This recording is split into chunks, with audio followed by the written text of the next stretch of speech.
I was processing this through the lens of what Satan has done to Christians through even the storyline of Christ and where Jesus is in the coming or the not coming or the coming back or the not coming back and all of that. And I won't go into my kind of revelation connected to that because that's a whole other can of worms. But if we know Satan as the accuser, as the liar, that is literally what he's doing on a consistent basis. Is he is trying to make Jesus appear as the liar. And if Jesus is a liar, then everything we stand on from a Christian faith is also a lie.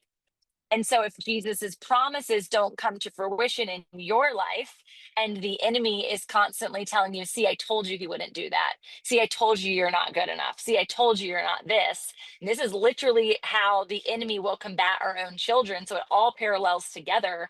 I just think Satan's a big gaslighter. And so if we can figure out how to stop the gaslighting problem on all sense of narcissism, manipulation, all of that, especially in our own lives, man, we've got extra weapons and tools that we need to armor up the church with specifically, because I think there's a lot of gaslighting happening inside the church, which is destructive. So we have been meeting as a collective in what we call the table every single Wednesday for the entire year, actually. The Lord really dropped it in my spirit when I had my mastermind space open. And I'm like, oh my gosh, I have all this free time. What am I going to do? And God said, gather my people. And so for an entire year, we've been gathering faith-based entrepreneurs, a room full of strangers that come together week by week, who some of which have become family, others drop in time to time as that like distant cousin. But when they come to the table, it's this place of safe haven. It's a place of communion. It's a place of just connecting over the real and the raw of what's going on.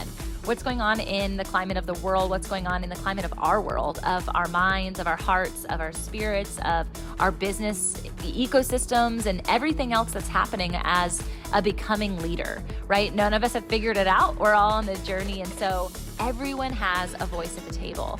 And over the course of this year, we have had so many people come in who they want to be there every single week and they just don't have the capability, whether their schedule or whatever it is. And they're unable to be there, and they want a recording. They want to listen. And I'm like, no, like this is a sanctuary. I initially was pretty steadfast. I had no hearing from the Lord that I was supposed to release it any other way, that this was supposed to be a safe space. And about 8.5 months in, the Lord said, you can share now. And it was a conversation that I brought to the table because it's not mine to share. It's not Anthony's to share. It's a sacred space. And the conversations are getting richer and richer and richer because the presence dwells when we gather in this way. We know when 2 or more are gathered, there he will be. And he has always been. There's been prophetic understanding. There's been worship. There's been devout prayer. There's been healing that's happened. There's been storytelling. There's been testimony sharing. There's been, lens of how do we get by with understanding of obedience, with understanding of discipline, with understanding of the good stuff, right? The rich stuff, the fruit bearing things that we get to experience on this side of heaven. So when we decided we're going to start recording, I was just going to do it once a month. And I brought it to the table and everyone was like, no, I want every single recording is so good. How are you going to decipher when something's going to happen or when someone's going to say something that you just really fully need? So we now have a recorded sanctuary. And for those who know us as a mobilized church, this is not news because whenever people listen to virtual churches, they get to hear from the pastor every single week. But the variability on hearing the table is that it's not just the pastors, it's not just the minister, it's not just the people who we're bringing in for an episode. It's a collective, it's the whole body. And it's from people all over, from all different walks of life, from all different entrepreneurial backgrounds, and all different elements and spaces in their faith journey too. And it's beautiful. It's so rich. And I really believe that you guys are going to get a behind the scenes. And this is an invitation. This is not a BTS. You don't have to stay behind the scenes. This is an invitation for you to come and dwell with us at the table. And so I hope that this ignites you enough to say, you know what? I want in on that conversation. And your voice will be heard too. But most importantly, your heart will be brought into the union of all of us together. And that togetherness is something that entrepreneurs often experience the opposite of, which is isolation. So no more isolation in our journeys of entrepreneurial mission-driven leadership, and no more isolation in our spiritual journeys. This is a time for us to truly commune and for everyone to get the microphone, which is different than the regular church, but it is a mobilized church. And it's the way that Jesus hung out with the people that he loved. And so the people that he was teaching, right? So we're here to teach, we're here to learn, we're here to talk, but we're also here to listen. Tune in to the Founder Collective table, and know you can go to the show notes below and get the invitation to come week by week. It's 12 o'clock Eastern on Wednesdays. We love you. Thanks for joining us at the table. What's up, Tom? Tamra? How's Hey, it going? Fantastic. I'm actually getting ready to go to my little kiddos. They're doing a marketplace today at their school. And so they're already little entrepreneurs, but they had to make their own product and they're selling it today with Monopoly money, which my son just cannot stand. He's like, why can't it be for real money? He doesn't understand. So I'm excited to see them put their little hearts to work. My son he made a book that teaches jujitsu moves, and it's called How to Save Your, get it, Life, and ultimately ends up teaching sorry, I got AI people coming in, teaching them that not only can they learn these moves, and him and my husband did like pictures and stuff throughout the deck of the book, and also at the end of the day, prayer always works. Prayer always works, and they're already victorious in Christ. And then my daughter, homemade ice cream, homemade whipped cream. Very different, two little kiddos, but it's super fun. that's awesome. Yeah, I'm really excited about it. Tom, you just celebrated a birthday? Yes? No? No birthday here. No. Oh, that was my son. Yeah. Okay. Yeah. Thank you for asking. Yeah, my oldest just turned 17. Oh gosh, that's so crazy, right? Which I'm only 25, so I don't know how that's possible, right? Not at all possible. I do feel like that. You know how like our family. Yeah, that's what he said.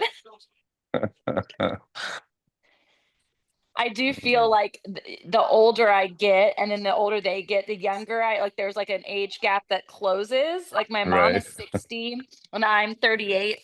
When I hang out with her, I'm like, there's no age gap here, right? And when people say, the whole, oh, it was like yesterday until my son or daughter, who is 10 and 11, will say, that was in the olden days, mama. I'm like, come on. Right. Not true. So 17. Tom, how many other kids do you have? I have 3, so 17, 14, and 10. Okay. Yeah. 2 boys and a girl, or? Yeah, boy, girl, boy. Okay. So cool. And Tamara, what's the age of your kiddos?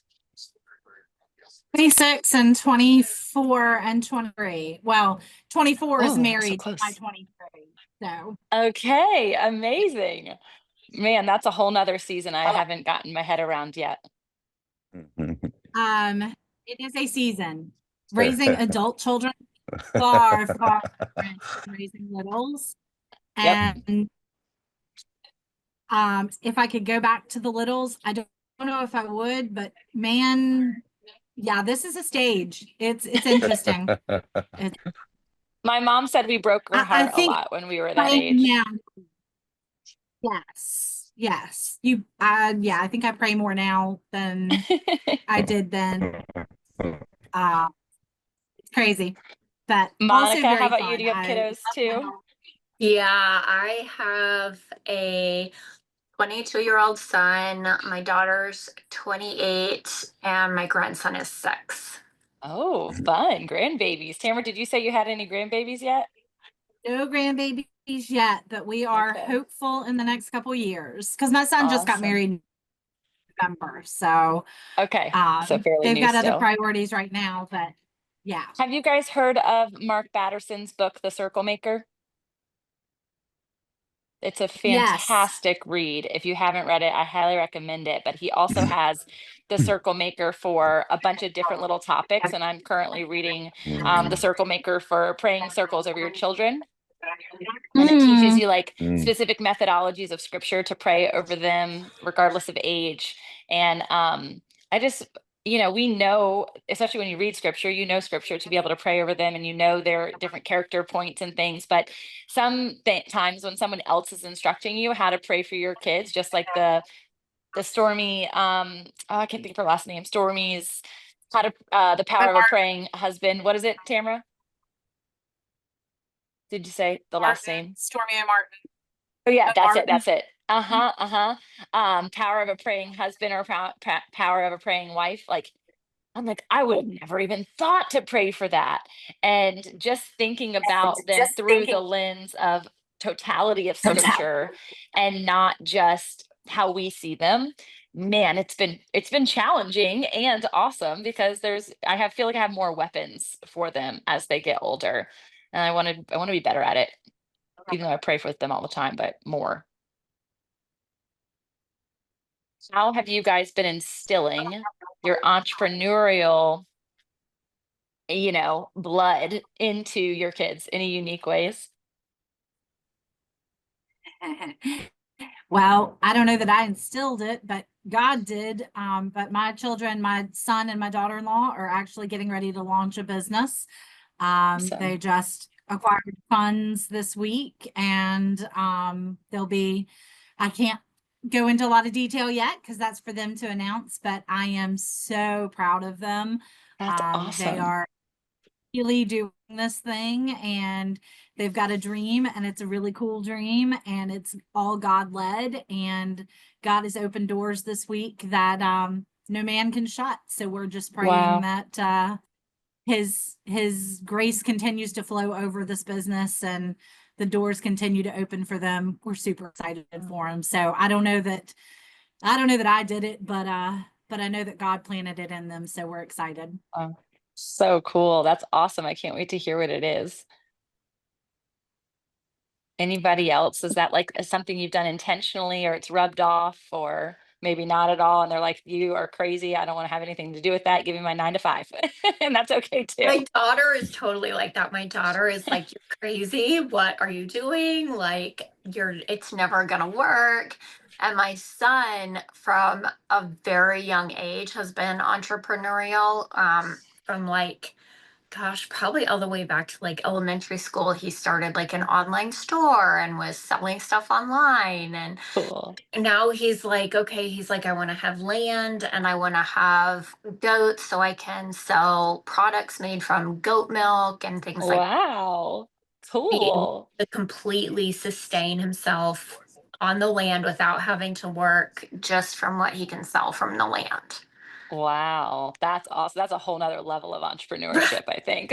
I don't even know what you call I that. don't think he realizes we used to live on like a small cattle ranch, and Cool. he doesn't remember that. He was really little, and so he doesn't remember having to Wow. get up and feed the animals and, fight off the mountain lions when they came on the property and keep track of the critters when there's bears around. He doesn't remember the hard parts of it. Geez. Well, he'll find out quickly, I imagine.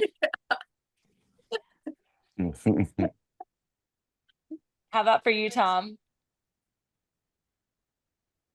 Well, they're younger, but what's on my mind is real proud of them for service work. Mm, They've been doing just a ton of things around the church and everything. I've got to listen in for a few minutes too. So, no but worries.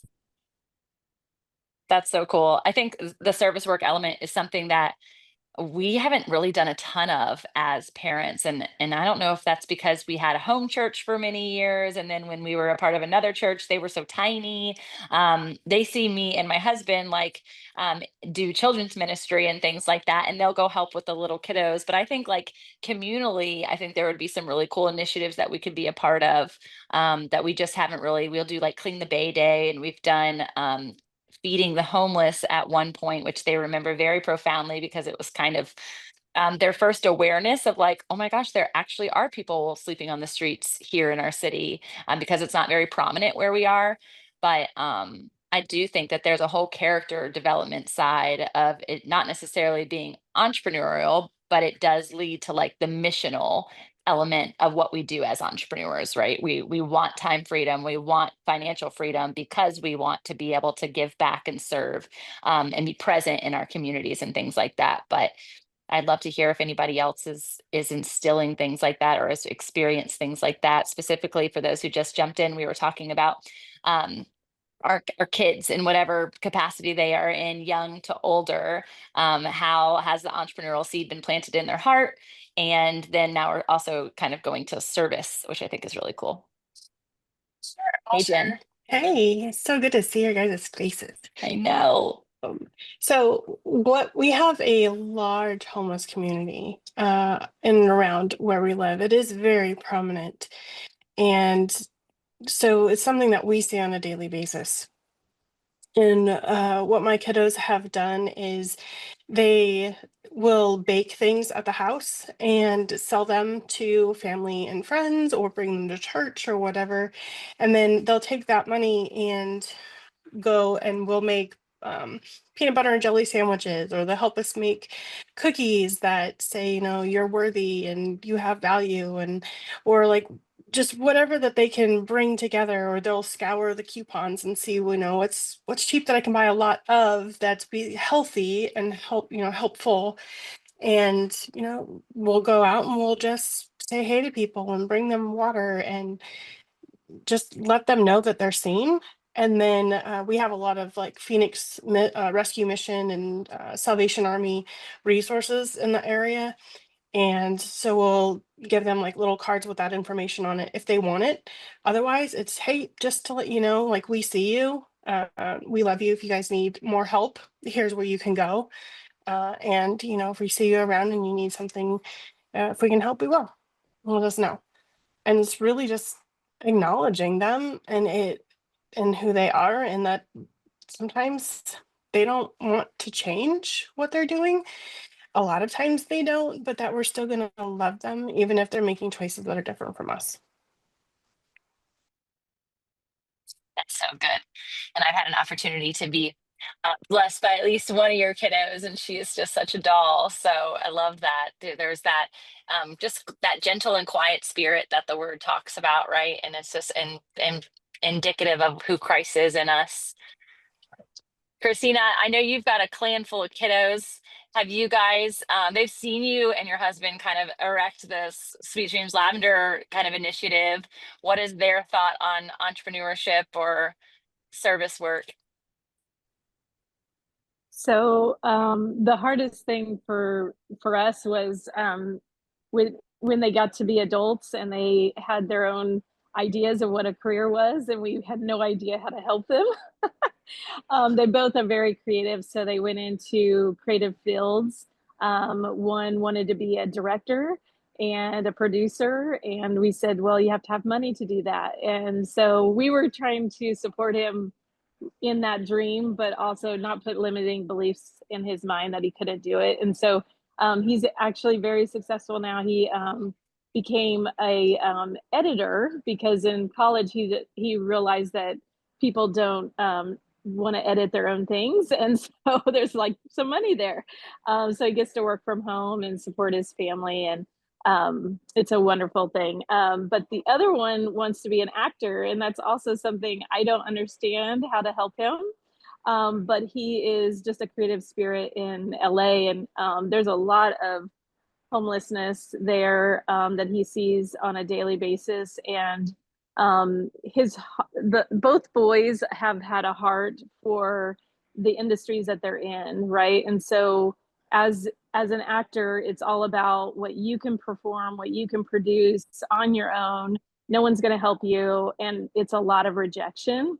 And so my husband and I have been trying to help them from an entrepreneurship lens. I think it helps for us to be able to teach them that, yes, you have to promote yourself, but in a way that is kind to others. So like in the acting world, my son is around a lot of international students and actors. And so he has had a heart now for them because some of them are being sent home. And so there's a whole nother level of, not only are they being uprooted from their home, but now they're having to go back.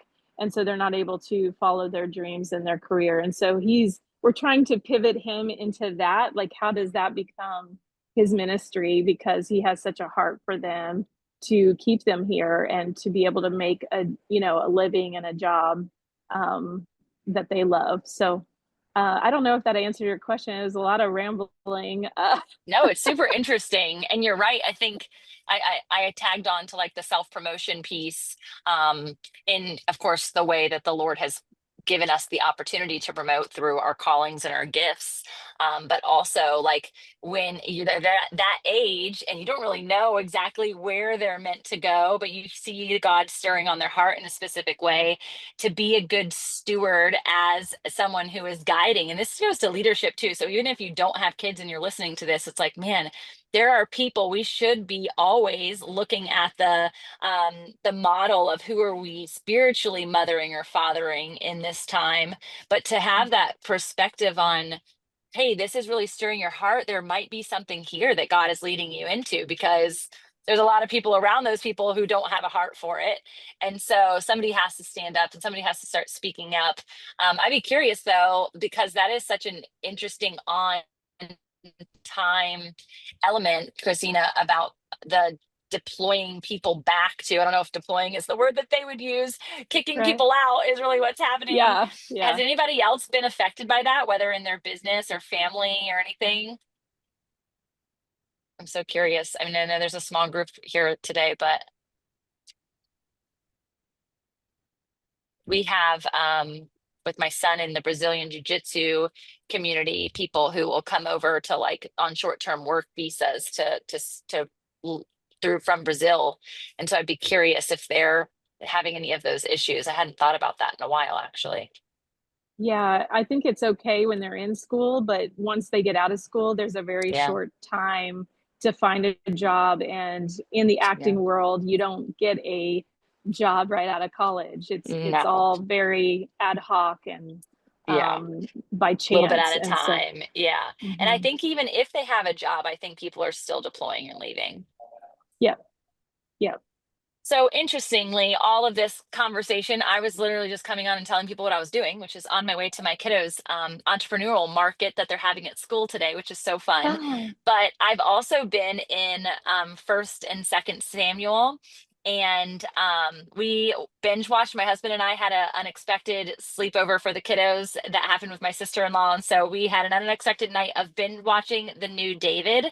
Have you guys anybody seen the series yet? Holy smokes. Jennifer and Christina are saying, yes, you have to watch. Yes, Tom's seen it. Oh my gosh, it's so good. There's only 8 episodes, so we were able to get through a majority of them in a 2 day time span. But after we were going through that, and I was like, wow, gosh, is this in the Word? And we kept pausing, and I kept looking things up, because I've read through the Bible multiple times, front to back, and you can get the concept at large, but are you reading the details? And so wondering if these names are all in there. Did I miss something? Is this conversation been happening? Obviously, just like The Chosen, they're putting in their own kind of narrative and experience as well. But then I wanted to go directly to the Word, and I was like, I'm going to start at the beginning. I'm going to start when Eli took Samuel in when he was little, and Hannah, because even Samuel mentions my mom. People thought my mom was crazy until I came along, and it was because Hannah was the wailing woman who year by year was just, I'm barren, I'm barren, I'm barren. And so thinking through the mothering experience there, but then also thinking through Eli's experience with his 2 sons. And there's this one particular part, and I don't have the answer. So if somebody knows it, let me know. Anthony would be a great person to kind of investigate for us. But there's a moment where Eli's sons are essentially telling people that they don't want the sacrifice to be boiled fast. They want them to roast it, but they only generally roasted sacrifices on Passover. And so they were essentially doing it wrong, and it was not of the law of Moses to do this. And so people were starting to be like, what's wrong with these greedy sons? If you follow Eli's son's stories, they do a lot of other things, promiscuous and not of good child rearing. And their whole household, Eli's whole household, including his sons and a generation to follow, end up losing essentially the anointing because of these children. And I process that for ourselves. Like, man, Eli kind of turned a blind eye to his other kids, and he really did pour into Samuel. But is that because Samuel's gifts were like, something they could recognize, or something that he could see, or that he heard from God? I'm not really sure, but I know every child, especially from my own experience as a sibling, all three of me and my brother and sister are totally different. We all have different gifts. My parents had to parent us all very differently, and we all went awry at some point. We all went prodigal. And so, man, imagine if our prodigal season affected the anointing of our parents. And that's possible. Now, obviously, the blood of the Lamb changes all of that. Jesus is here, and that doesn't necessarily have to be our story. But yeah, I just think it's so interesting when we're living something in the natural. The spiritual is also always trying to communicate. God is always trying to communicate something in our hearts. Also, does anybody have a revelation around generational passes?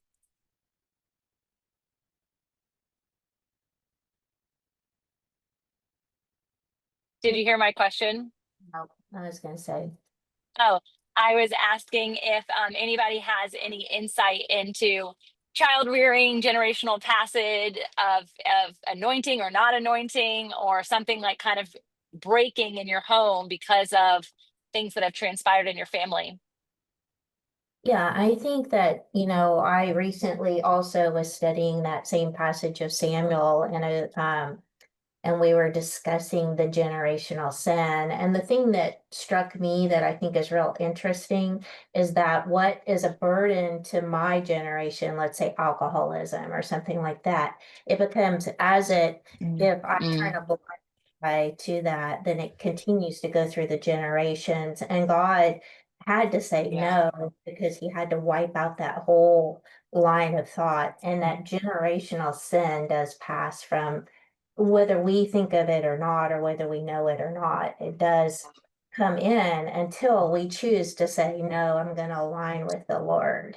And I just find it real interesting that, as those generational sins pass through the family, they become normal. So like, and I have this, so, I didn't know what gaslighting was. I was on doing a study, or uh, a class, and that topic came up, and then you realize, oh my goodness, I've been gaslighted my whole life.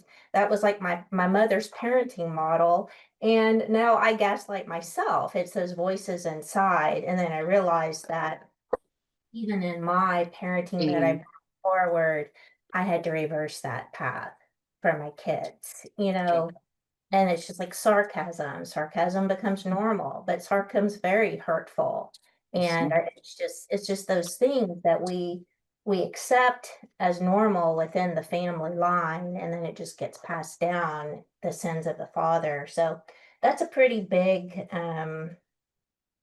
topic point for me right now, is just thinking back on that and how I continue to pour into the next generation so that my grandchildren won't suffer with those same things. That's so good, Lori. I, interestingly enough, was having a conversation with a friend recently about, it wasn't necessarily about gaslighting, but I had a dream about the conversation, and it was between Satan and Jesus. And that Satan was essentially gaslighting Jesus to Christians. And this was literally my dream.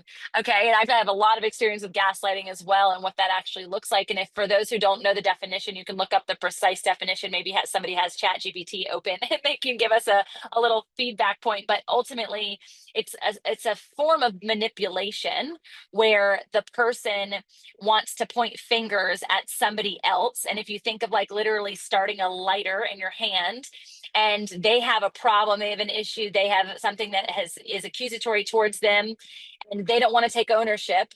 Instead of lighting up their own life, they take the lighter and they point it and flash that light towards somebody else. Now, that other person may or may not have anything to do with that situation, generally not.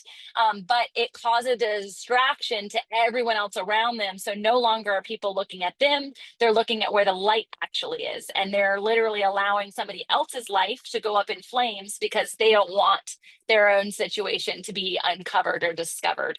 So I was processing this through the lens of what Satan has done to Christians through even the storyline of Christ and where Jesus is in the coming or the not coming or the coming back or the not coming back and all of that. And I won't go into my kind of revelation connected to that because that's a whole other can of worms.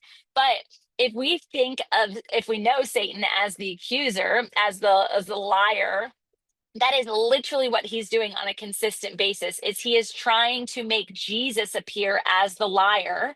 And if Jesus is a liar, then everything we stand on from a Christian faith is also a lie. And so if Jesus's promises don't come to fruition in your life, and the enemy is constantly telling you, see, I told you he wouldn't do that. See, I told you you're not good enough. See, I told you you're not this. And this is literally how the enemy will combat our own children. So it all parallels together. I just think Satan's a big gaslighter. And so if we can figure out how to stop the gaslighting problem on all sense of narcissism, manipulation, all of that, especially in our own lives, man, we've got extra weapons and tools that we need to armor up the church with specifically, because I think there's a lot of gaslighting happening inside the church, which is destructive.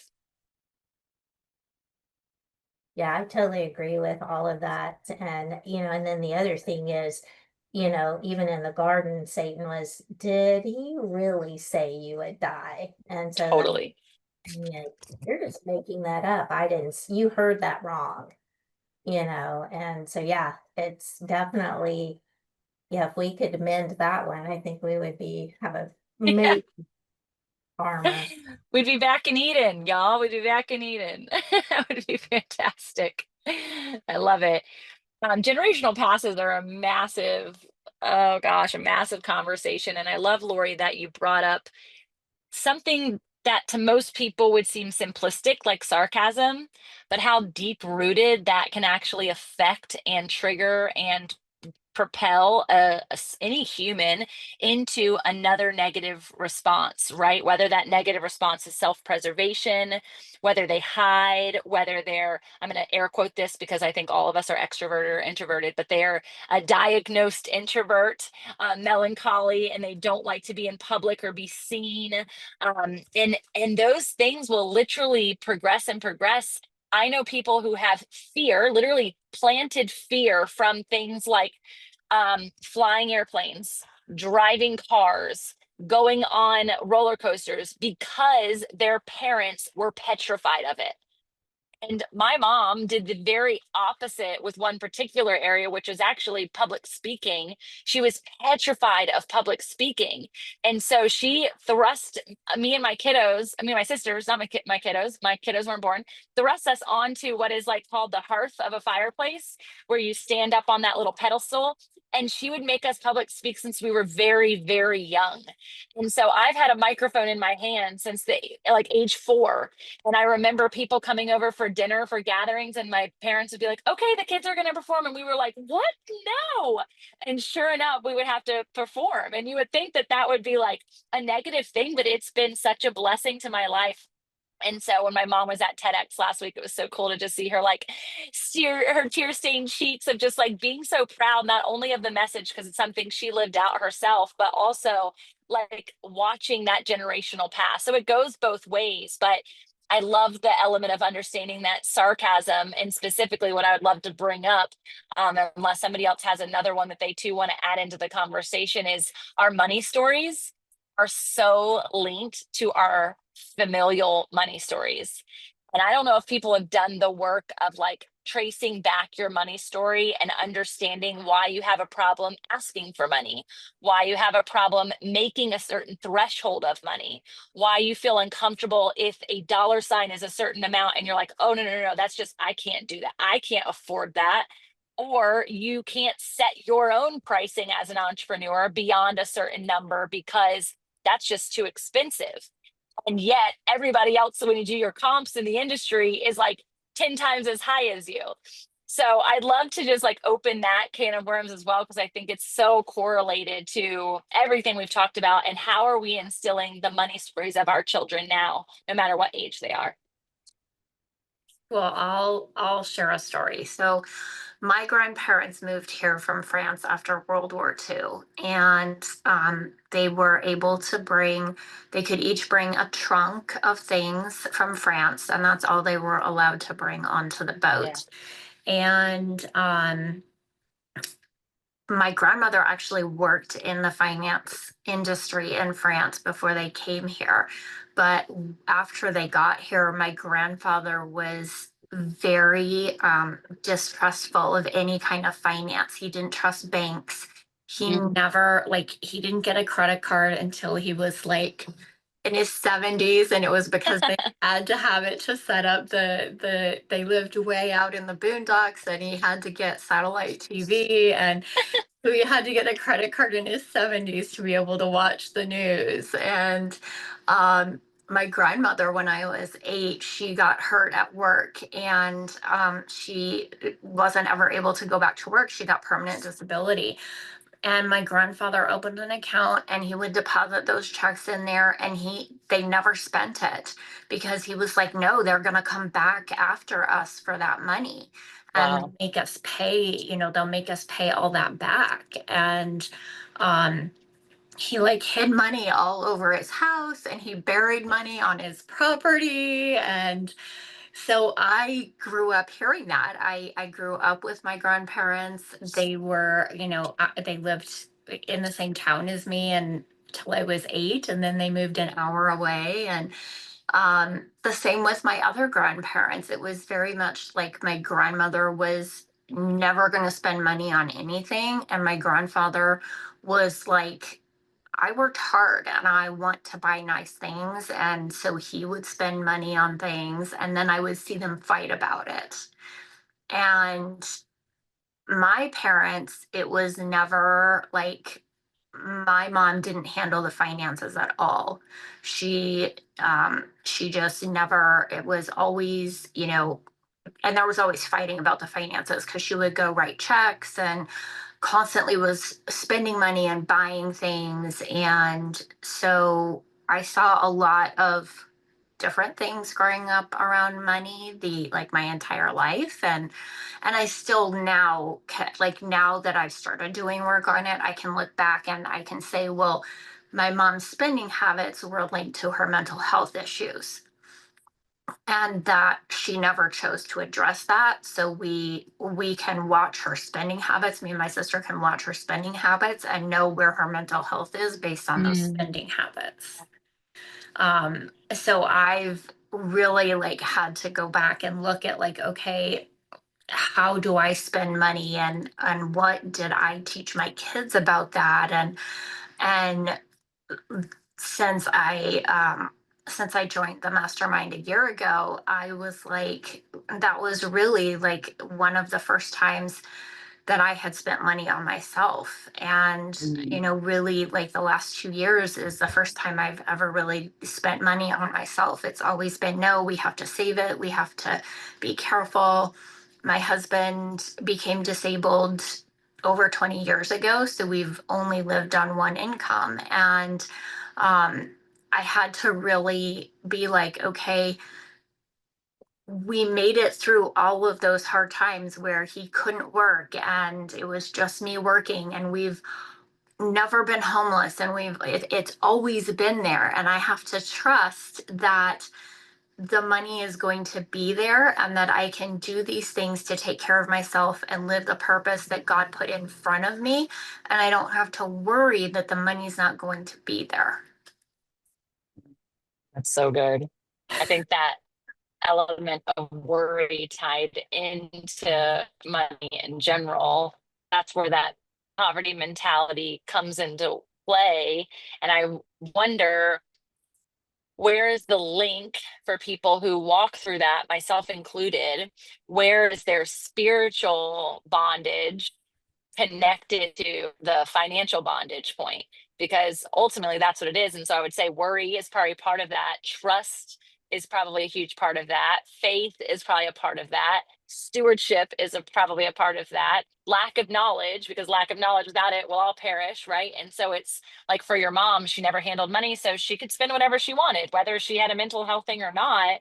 I was that way a lot for a very long time in my marriage. And so I just did it because it seemed like everything was fine, right? Everything was good to go. And I was never red flagged otherwise. And so processing those different pieces, it's been something that's been an evolution as me being an entrepreneur, bringing in our own finances, and then also what it looks like as a couple. I don't know if you guys know this stat, but with our sacrificial love book that just came out, it is one of the top 3 reasons that people get divorced. One of them is finances. And so I find that it's not only something that we should talk about and learn about, I should say, but it's also something we should talk about. And I think as entrepreneurs, we can talk about, oh, how do you price that? And how do you do that? But then it's like, there is so much more to what happens to that dollar than just how you price something and then it comes into your business. How are your taxes being paid? Are you set up to pay quarterly employee taxes? Like all these pieces that are honestly new revelation points for me, even though I've been an entrepreneur for nearly 2 decades and we've always paid quarterly taxes and we've always put our dollar in different places. But I don't think that money has ever worked for me. I think I've always worked for money.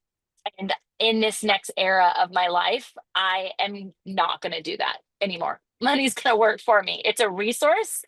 It's Right. not a bondage point, right? And I think that's a way that I personally was raised. Like you worked for money, you worked to buy a present, you You worked worked to hard. so hard. And if you weren't working hard, then you weren't doing enough. And And you therefore your just enoughness and your weren't working worthiness are hard. now connected, right? Right. Yeah. Right. Or you didn't have Yeah. enough education and you weren't doing something in that regard, or you've made the Yeah. wrong move. And so I love that you're sharing this. I see my sister jumped on, which is fun. Lisa, we were talking all about lots of different things, but parental, generational, gaslighting, all these things. And so I was sharing a bit about our family in that regard. But Elisa has walked through lots of different financial experiences in her own life, also from our, natural home front. But it's cool to see her in a whole different space. The dollar signs connected to zeros are just more, but it doesn't mean that this money story doesn't change, right? You have Right. to change Well, and that for you. something I found that was it took me a while to realize this, but talking about like you have to work hard for money. If you're not working hard and you're not doing these things and you're not going up the corporate ladder, you didn't earn the money, so you won't get it. And you don't deserve it because you didn't do this. And so I had to really sit back when I was starting to look at pricing for my business. And because I was like, well, why would somebody pay me that? Like, I haven't been doing this for years and years and years. Why would someone be willing to pay that? But it was because I didn't value my own worth because of those stories that I had grown up with. And so I had to do a lot of work around, like, this is, I've learned this stuff over my lifetime, and I didn't go to school to learn all of it. A lot of it was from my life, and it's different than somebody who goes to school to be a doctor or a lawyer. And this is all, it's still education, even though it's not a PhD. School of hard knocks. And That's the real thing. still that still provides value, and that's still, people are still going to be willing to pay for that knowledge. Even though I don't have an MD or a PhD behind my name, people are still going to be willing to pay for the knowledge that I have and that it is worth something. Absolutely. Yeah, go ahead, Christine, I'll share after. I was just going to add that it's not only how much you make, but how you use what you make. So I know over entrepreneurship time in my own business, I've exceeded what I've made. And so that also creates the bondage that we were talking about. I think you have to be good stewards on the other side of it too. Even if you're making money, it's not an endless amount of money. So I'm guilty of overspending and wanting the pretty shiny things, and my husband's like, what are you doing? You know, like Yeah. so That's so good. I just had this conversation with my husband. We were reading through Proverbs 27 yesterday on the 27th, actually. And I said, what's your lens on the concept of the Joneses? And I didn't want to put words in his mouth, and I didn't want to say, and this is what I think your relationship is like with the Joneses. But and who, if you ever know any Joneses, you need to change their name, just change them. But I don't know any Joneses. So he was like, I don't think that I have, any, I don't know. I just think the Joneses are the Joneses, and we're who we are, and good for them and good for us. And when you wanted to say 1,000 things, you just gotta bite your tongue because you're like, that's nice. And you're like, I'll pray for you. I don't know if that's true or not for you, babe, but I'm just gonna let you have your perception here for the moment. And he's like, why? What do you think? And so then I'm sharing my lens, and I was like, I think social media has a big play in it. I think zip code has a huge play in it. I think that there's so many things that are at play on comparison in our lives that we don't ever think about. And pace is a part of it. But it's also, he goes into these like multiple $1 million homes every single day. And to say that there's no influence on that towards something that you possess or don't possess, or you're watching people spend this amount of money and you don't have that amount of money to spend, I think your buying habits can be like weakened, and you can be weakened in your steadfastness or your boundaries or things like that. And so I just think it's a constant conversation. Again, you can avoid it all day long, or you can gaslight and put that light on somebody else and let nobody thinks about you, nobody's thinking about you at all, but you have something going on. And so just being really cognizant of that when it comes to how we are stewarding our money and what that looks like from a generational past point as well. Yeah, that's interesting. My grandfathers were both contractors in Aspen. And so, I grew up around, the housing and the people and the celebrities and seeing all of that. And it's really strange because so there's this bridge that you have to go across to get into town, and it's like crossing into a whole nother world. And so you go from like the normal everyday people who live in the next town down, and you cross the bridge and you get into town. Yes.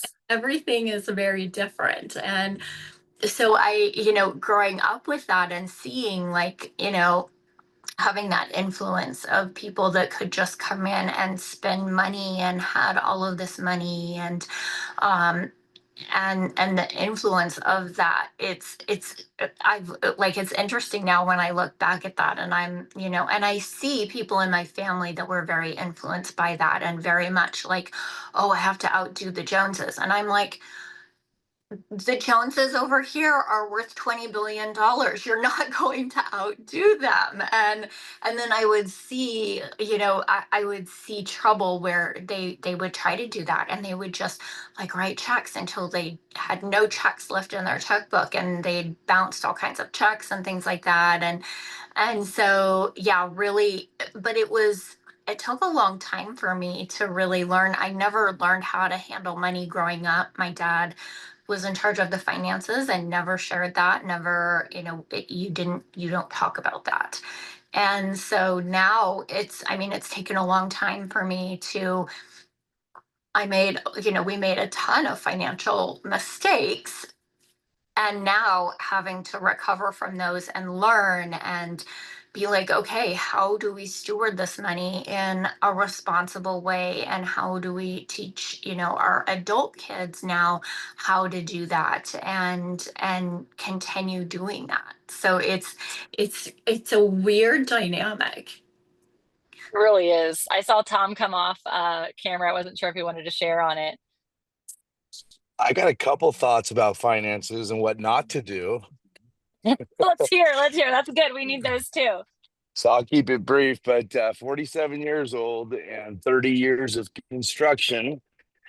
And I have a financial issue all of my life. I find it kind of interesting that some of us have to learn the hard way, but I grew up in a trailer with my family. and we had a lot of great times.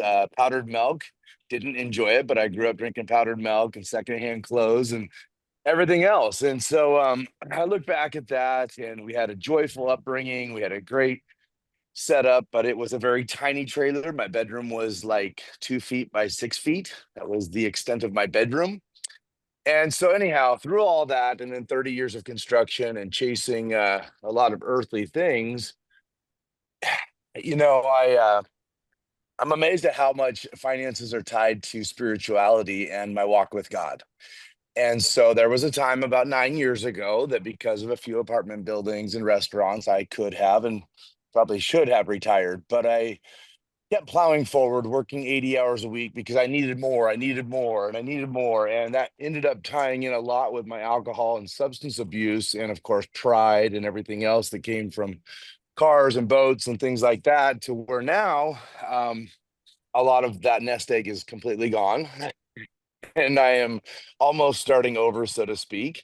Um, but I've been listening in the whole time. And I think teaching our kids finances and entrepreneurship is so important. But I think the ultimate thing I'm trying to do with my kids now is really talk a lot about the heart and what is God directing us to do with our short lifespan that we have. Life is but a vapor.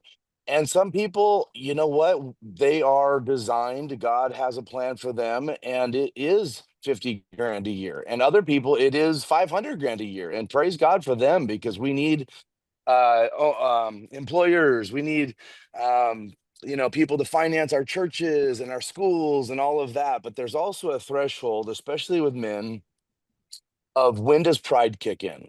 When does I am somebody, I'm successful, look at me and my 17 cars and my 2 boats and my indoor pool and my 6 acres, looking at the mountains. And I've lived it. I've been there. At 39 years old, I got a check from an apartment building we sold. And believe me, I did not think I was prideful, but it went right to my head, and it was a disaster. And so just financial conversations are always something I enjoy, because I want to be more and more convicted, or challenged, I should say, to make sure that as I am working and chasing opportunities, that I don't. Here's something that somebody told me recently. They said, if something brings you closer to God, it's a great thing. But if it takes you further away, and sometimes with men that I work with, uh, when they do get a certain extra cushion, they get a bonus, they get a promotion.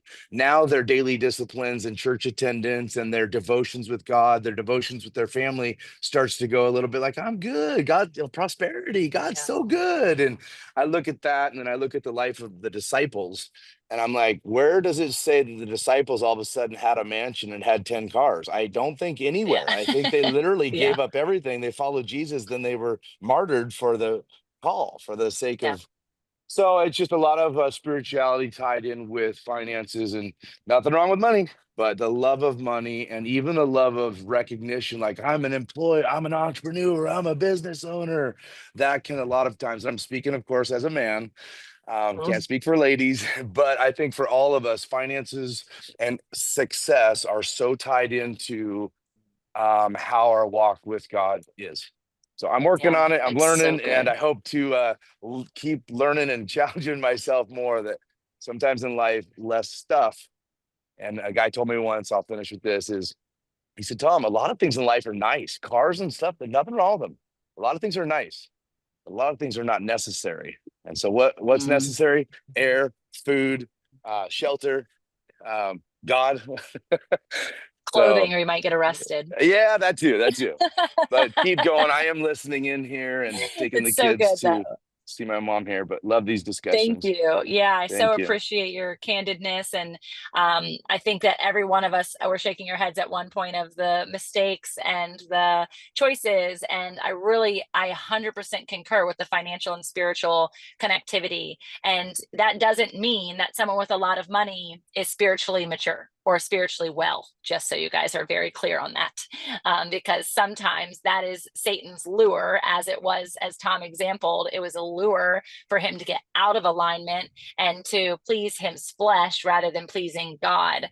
However, people who do make a lot of money, who also are spiritually mature and do have a power and of leaning into stewardship, man, can they bless the kingdom in some profound ways. And so I think all of us can raise our hand and our heart to say that's the desire of our heart, is to, regardless of how much, whether it's the 50 or it's the 500,000, that we will be stewards for God and vessels for the Lord. And so doing what we have with the little to be able to do that on a maximized scale.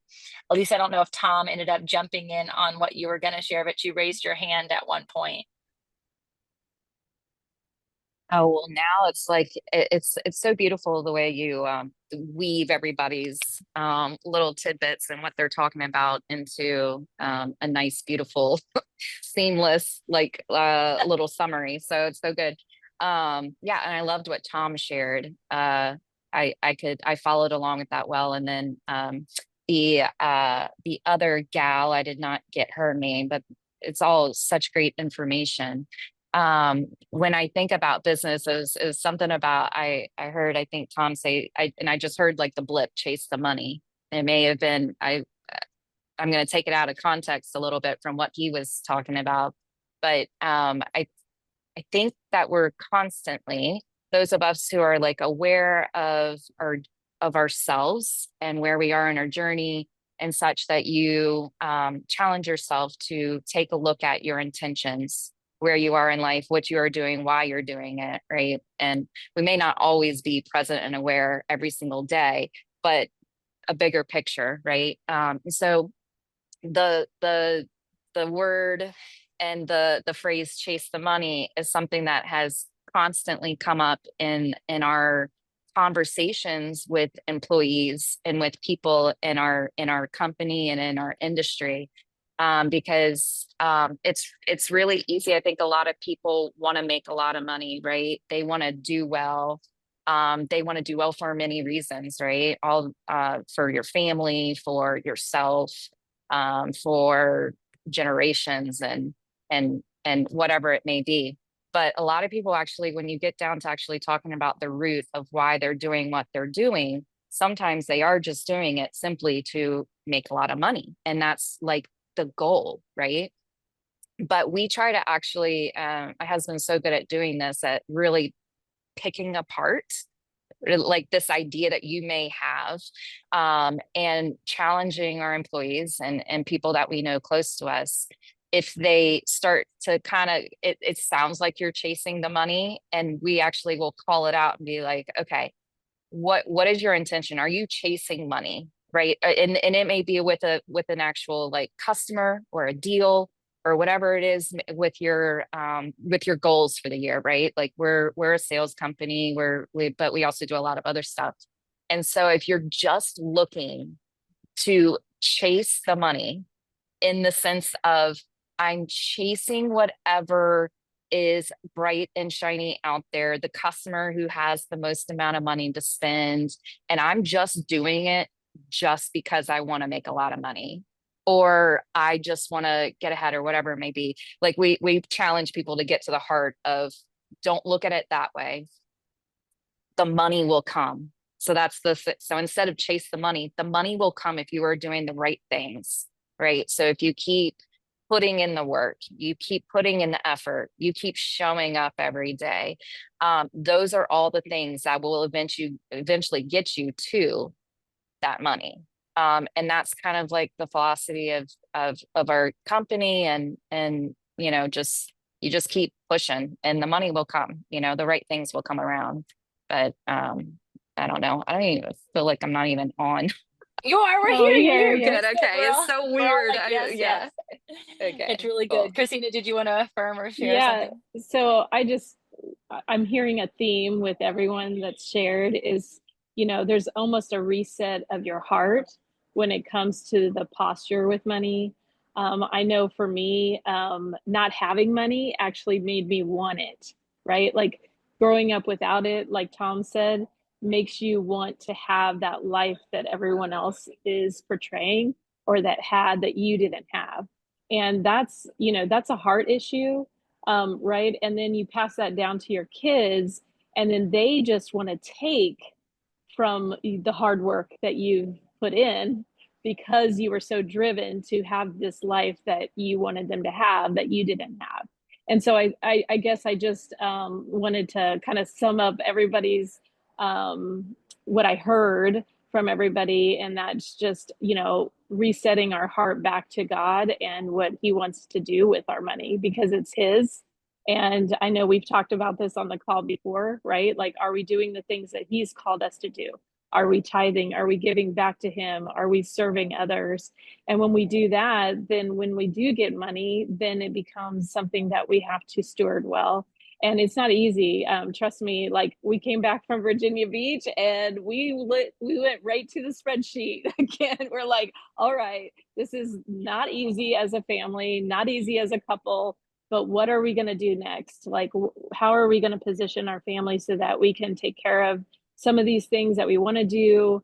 Especially with adult children, some of you know, travel is all the time.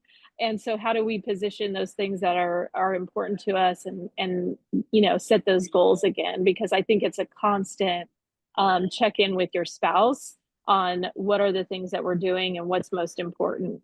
There's always something that breaks around the house that you need, like, what are we prioritizing right now? So, but I think it's just a beautiful story when you can do that together. I'm kind of the control freak, so I do all of that. And so to let him in is a posture of me accepting the help and recognizing that we're sharing that journey together. So putting the ugly on the paper and facing it is something that I've had to continue to do, just to kind of check in with myself and make sure that I'm still aligned. I'm still doing the things that he's calling me to do. So I don't know if that helps. Love that language, putting the ugly on the paper. Like, you just do. If it's not there, it's not seen. If it's not seen, it's avoided. If it's avoided, it's not going away. And it just is compounding, right? And so that's great language for it. And the flavor, the saying of like souls over sales, right? Souls over sales from an entrepreneurial lens is like, literally, we're here to do kingdom work, and you can easily just put like a seal of like a cross on your business and say, I'm a Christian company because we believe in God. But that doesn't mean that you're doing godly work. That doesn't mean that you're serving God through the work that he has asked you to do.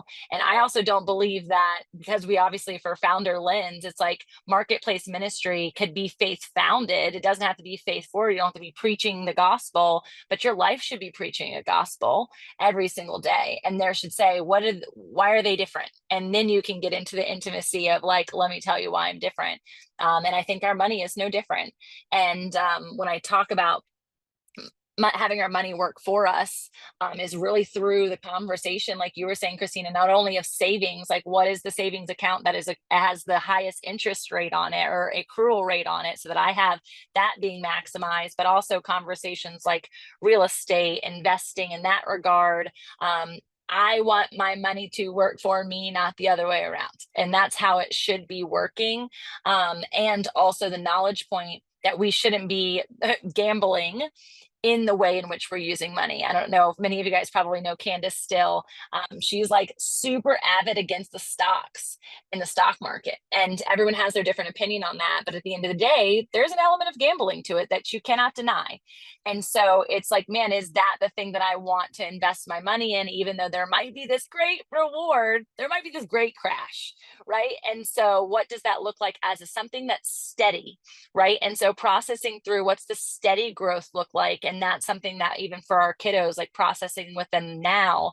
I just had a conversation with someone about an IUL this week. We don't think it's the right time or the right thing for them specifically, but is that something that we should be investing in? But more so importantly about all of this is the financial literacy connected to how we're going to be training up the next generations. And I share very much in what you were saying, Christina and Tom.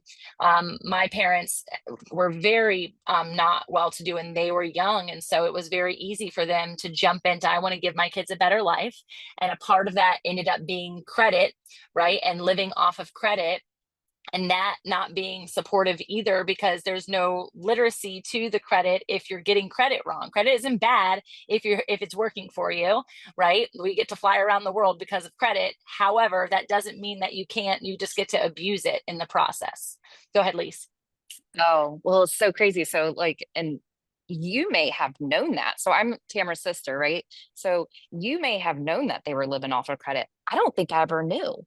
And so Right. like, I don't know if I was just like living this world, like, oh, military, military wives. I mean, mom worked really hard. So She did. I mean, they Multiple always businesses, had yeah. multiple jobs and that kind of stuff. So to their credit, for credit, like they also worked their booties Worked off very hard. and they, Yes.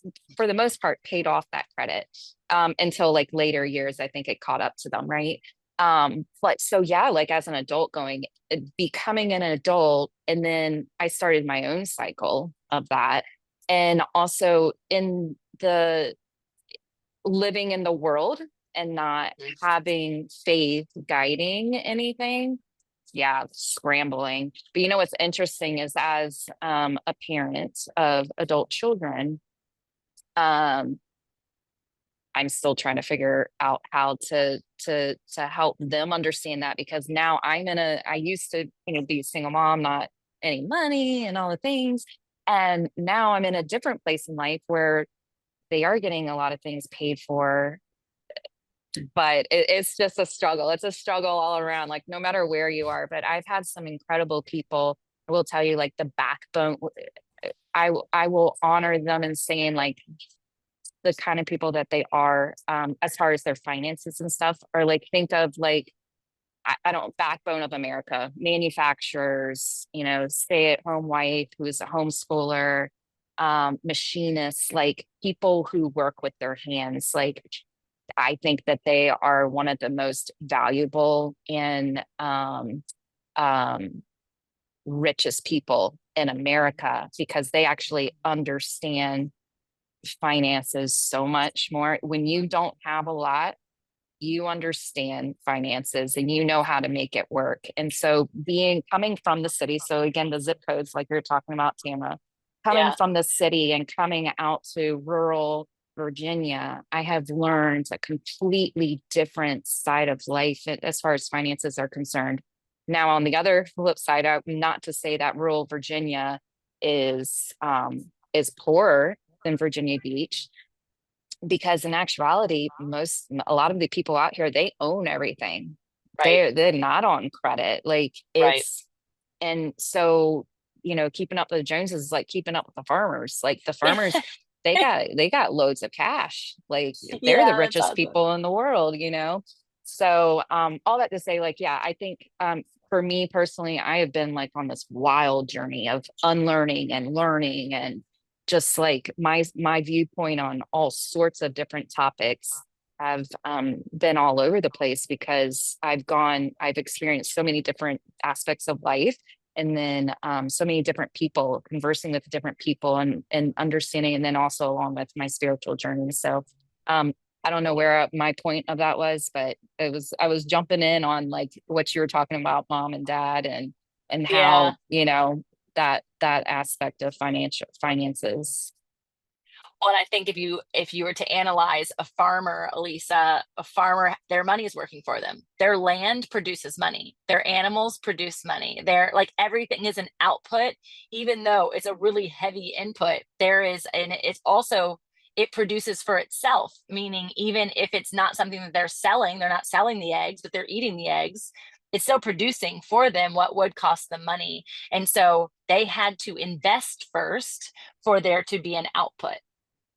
Yeah, but some of these farmers have been farmers for generations. And so like, the money's working for them, but at the same time, there's this whole tax game.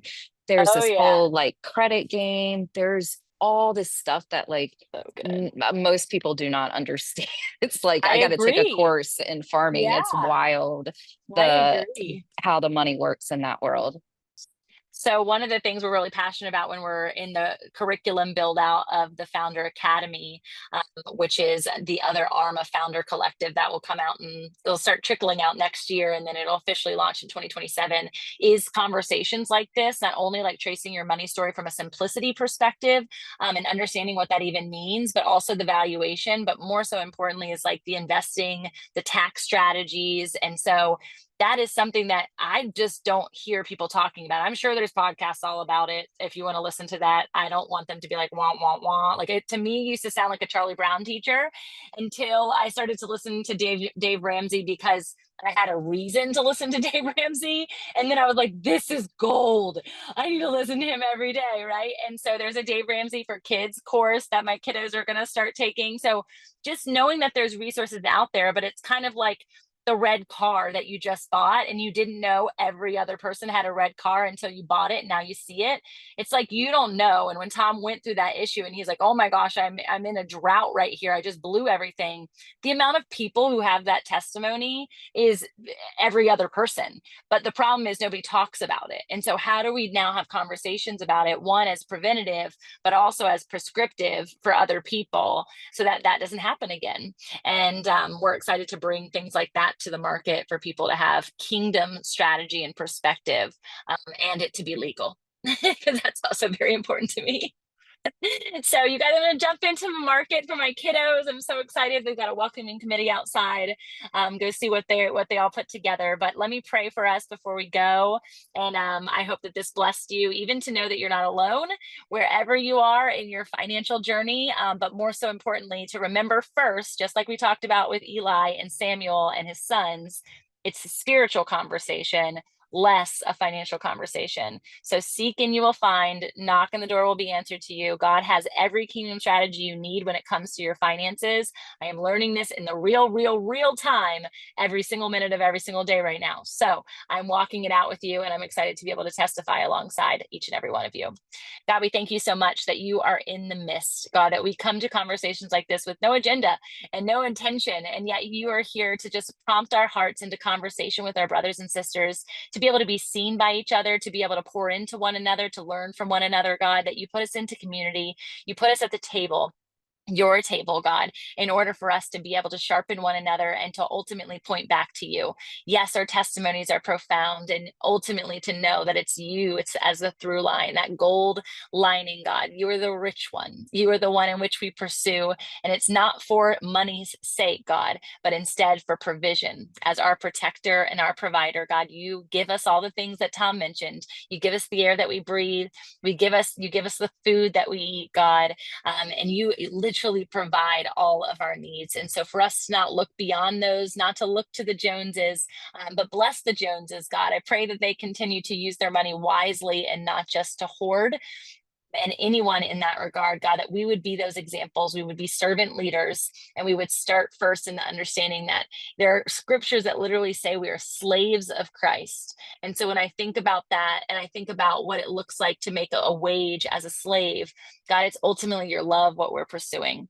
And so we pursue you hard, God. We pursue you every single minute of every single day. We ask that you would bring people of wisdom and great stature, like King Solomon was, who understood finances in an entirely new way because of resources, because of relationships. You would bring those people into our lives to educate us, to teach us, to raise us up. And most importantly, God, for us to be able to pass your goodness, your kindness, and your kingdom strategy when it comes to finances to the generations that follow. As spiritual mothers, as actual mothers and fathers, God, that you would give us that understanding and we would be able to pass it so that the generation to follow and the generation after them and the generation after them, God, can have a different money story than the money story we potentially have had thus far. We love you. We trust you. We thank you. And we praise you. In your mighty, precious name, Jesus. Amen.